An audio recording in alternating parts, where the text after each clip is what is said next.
بسم الله الرحمن الرحيم. السلام عليكم ورحمة الله وبركاته. متابعينا الكرام من كل مكان في العالم،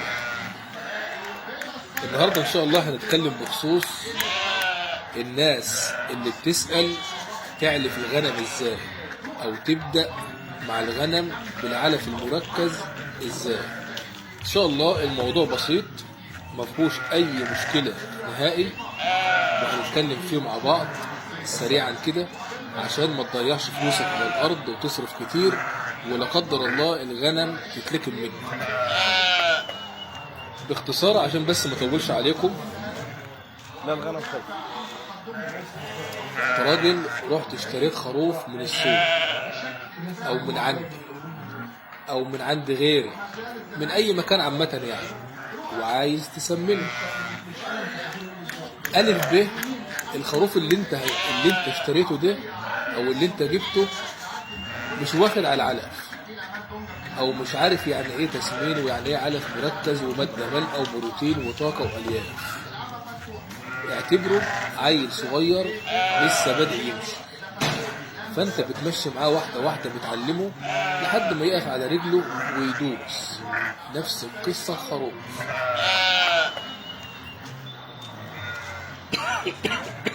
لا الغنم خير. احنا عايزين يا جماعة نبسط الموضوع على بعض عشان الناس اللي لسه بادئه في مجال التسمين عجول او غنم ما يبقاش الامر صعب عليهم.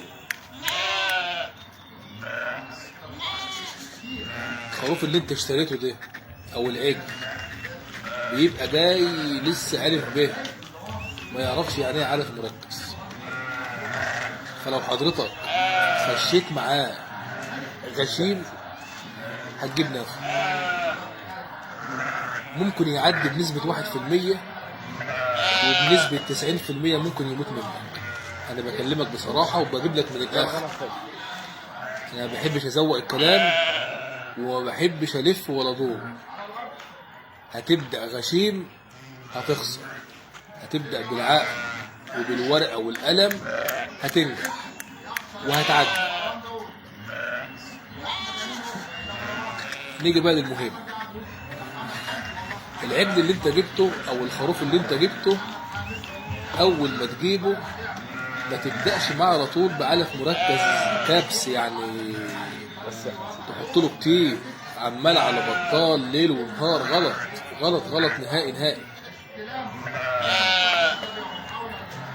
العجل او الخروف ده ان شاء الله هتشتغل معاه ازاي؟ طقة خضرة وطقة علف اول اسبوع. انا بكلمك بالفلاح، وجبة خضرة ووجبة علف، والوجبة العلف دي هتأكله 2% من وزنه.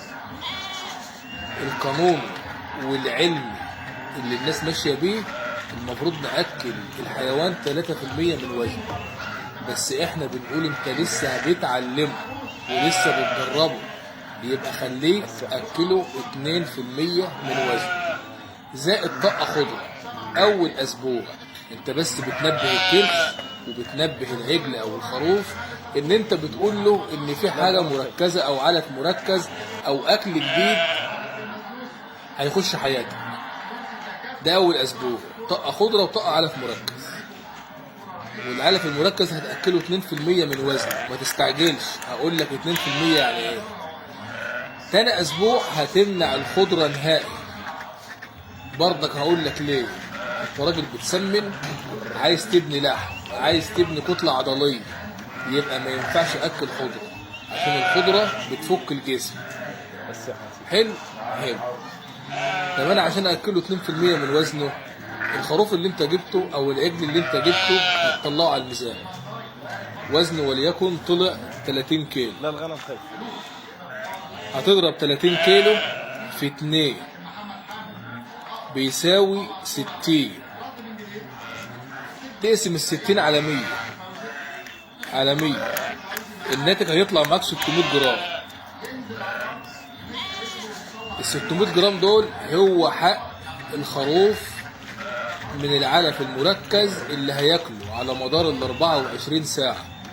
طب هل انت هتحط 600 مره واحده، غلط. بس هتقسم ال 600 على وجبتين، 300 جرام صباحا و300 جرام مساء، وهكذا هتمشي طول الدور. وكل شهر هتوزن العجل او كل شهر هتوزن الخروف بتاعك، عشان طبعا بيزيد، عشان تزود له العلف بتاعه. ده تاني اسبوع، واول اسبوع هتاكله 2% من وزنه. من تالت اسبوع ان شاء الله هتاكل 3%. ال 600 جرام دول هيبقوا 900 جرام، يعني وزن الخروف 30 كيلو، هتضربه في 3 هيطلع معاك الناتج 90 او 900، هتقسمهم على 100، الناتج اللي هيطلع معاك 9 من 10، يعني 900 جرام في اليوم. يبقى الخروف هياكل في الوجبه بتاعت الصباح 450 جرام علف اللي هو وزنه 30 كيلو، وفي وجبه المساء 450 جرام. حلو حلو، عشان الخروف ما يتلكمش منه. طب المعادله دي تمشي مع اي حاجه على وش الارض بالنسبه للتسميه، غنم، عجول، مواشي، بقر، اي حاجه عايز تسمنها هتمشي بالمعادله دي. تمام تمام كده انت هتمشي بعقل وتمشي بالورقه والقلم، ان شاء الله ربنا هيكرمك. يبقى سريعا كده ان شاء الله انت جبت الحولي او جبت العجل من السوق، هتطلعه على الميزانه، هتوزنه، الوزن بتاعه لما يطلع هتضربه في 2% من وزنه اول اسبوع وثاني اسبوع. الناتج اللي يطلع هتقسمه على وجبتين، هو ده مقدار العلف المركز بتاعه على خلال ال 24 ساعه. من ثالث اسبوع ان شاء الله هتاكل 3% من وزنه الحالي.